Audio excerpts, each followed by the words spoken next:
വീഡിയോയിൽ നിങ്ങളുടെ demat account report എങ്ങനെയാണ് ആൻഡ് വെബിലൂടെ ഡൗൺലോഡ് ചെയ്യുന്നതെന്ന് നമുക്ക് നോക്കാം.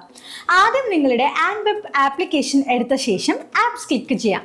ഇപ്പോൾ നിങ്ങൾക്ക് ഈ ഡാഷ്ബോർഡിൽ എത്താൻ സാധിക്കും. നിങ്ങളിവിടെ റിപ്പോർട്ടിലൂടെ പോയി കഴിഞ്ഞാൽ നിങ്ങൾക്ക് P&L, അതുപോലെ തന്നെ ടാക്സ് P&L, ഡൗൺലോഡ്സ്, പിന്നെ ട്രേഡ് ബുക്കും കാണാം. ഇവയൊക്കെ എന്താണെന്ന് നമുക്ക് നോക്കാം.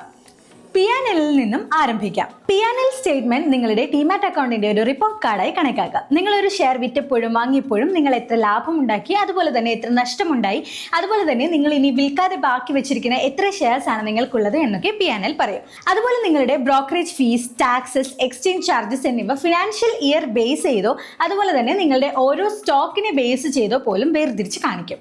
അതുകൊണ്ട് തന്നെ ഇത് നിങ്ങൾ എവിടെയാണ് പണം നഷ്ടപ്പെടുത്തിയത് എന്നും എവിടെയാണ് നേട്ടമുണ്ടായത് എന്നും ഒക്കെ വേർതിരിച്ച് കണക്കാക്കാൻ നിങ്ങളെ സഹായിക്കും. ഈ റിപ്പോർട്ട് നിങ്ങൾക്ക് ഒരു എക്സൽ ഷീറ്റായി ഡൗൺലോഡ് ചെയ്യാനും കഴിയും. ടാക്സ് P&L എന്നത് നികുതി ഫയൽ ചെയ്യുന്നതിനായി പ്രത്യേകം സംഘടിപ്പിച്ച നിങ്ങളുടെ ലാഭനഷ്ട പ്രസ്താവന മാത്രമാണ്. ഇത് നിങ്ങളുടെ ഷെയർ വിറ്റപ്പോൾ നിങ്ങൾക്ക് കിട്ടിയ റിയലൈസ്ഡ് പ്രോഫിറ്റും ലോസും കാണിക്കുന്നു. ഇവയെ ഷോർട്ട് ടേം, ലോങ് ടേം എന്നിങ്ങനെ വേർതിരിച്ച് കാണിക്കുന്നു. അതുകൊണ്ട് തന്നെ ടാക്സബിൾ ആയ പ്രോഫിറ്റ് നിങ്ങൾക്ക് എത്ര ഉണ്ടെന്നും എത്ര നഷ്ടം നിങ്ങൾക്ക് ക്ലെയിം ചെയ്യാമെന്നും ഇത് കൃത്യമായി കാണിക്കുന്നു. ഇതും നിങ്ങൾക്ക് ഡൗൺലോഡ് ചെയ്യാൻ കഴിയും. ഈ ഡൗൺലോഡ് പേജിൽ നിന്നും നിങ്ങൾക്ക് PDF-കളും ഡൗൺലോഡ് ചെയ്യാം. കോൺട്രാക്ട് നോട്ട് എന്നത് നിങ്ങൾ ആ ദിവസം നടത്തിയ എല്ലാ കൊടുക്കൽ വാങ്ങലുകളുടെയും ഒഫീഷ്യൽ ട്രേഡിംഗ് കൺഫർമേഷൻ ആണ്. നിങ്ങളുടെ ഡിമാറ്റ് അക്കൗണ്ടിൽ നിങ്ങൾ നിലവിൽ ഹോൾഡ് ചെയ്യുന്ന ഷെയർസിന്റെയും ബാക്കി അസറ്റ്സിന്റെയും ഓവർവ്യൂ ആണ് ഹോൾഡിംഗ് സ്റ്റേറ്റ്മെന്റ്. മാർജിൻ സ്റ്റേറ്റ്മെന്റ്സ് എത്ര മാർജിൻ അല്ലെങ്കിൽ ലോഡ് നിങ്ങൾ ഉപയോഗിച്ചു വേഴ്സസ് എത്ര അവൈലബിൾ ആണ്, പ്ലസ് മാർജിൻ കോൾസ് എന്നിവ കാണിക്കുന്നു. ഡിവിഡൻഡ് റിപ്പോർട്ട് നിങ്ങളുടെ കൈവശം നിങ്ങൾ റിസീവ് ചെയ്തിരിക്കുന്ന എല്ലാ ഡിവിഡൻഡ് പേ ഔട്ടുകളുടെയും ഒരു സമ്മറിയാണ്.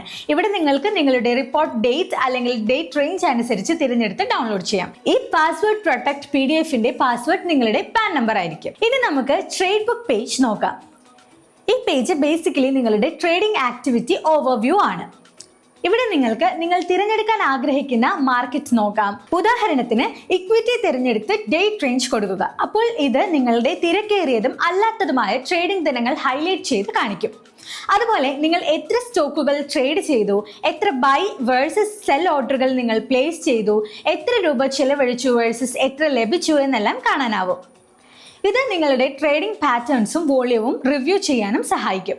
ഇതോടെ ഈ വീഡിയോ ഇവിടെ അവസാനിക്കുന്നു. ഈ വീഡിയോ നിങ്ങൾക്ക് സഹായകരമായിരുന്നു എങ്കിൽ ചാനൽ സബ്സ്ക്രൈബ് ചെയ്യാനും ബെൽ ബട്ടൺ ഇനേബിൾ ചെയ്യാനും മറക്കല്ലേ. സെക്യൂരിറ്റി മാർക്കറ്റുകളിലെ ഇൻവെസ്റ്റ്മെന്റുകൾ മാർക്കറ്റ് റിസ്കുകൾക്ക് വിധേയമാണ്. നിക്ഷേപിക്കുന്നതിന് മുമ്പ് ബന്ധപ്പെട്ട എല്ലാ രേഖകളും ശ്രദ്ധാപൂർവ്വം വായിക്കുക.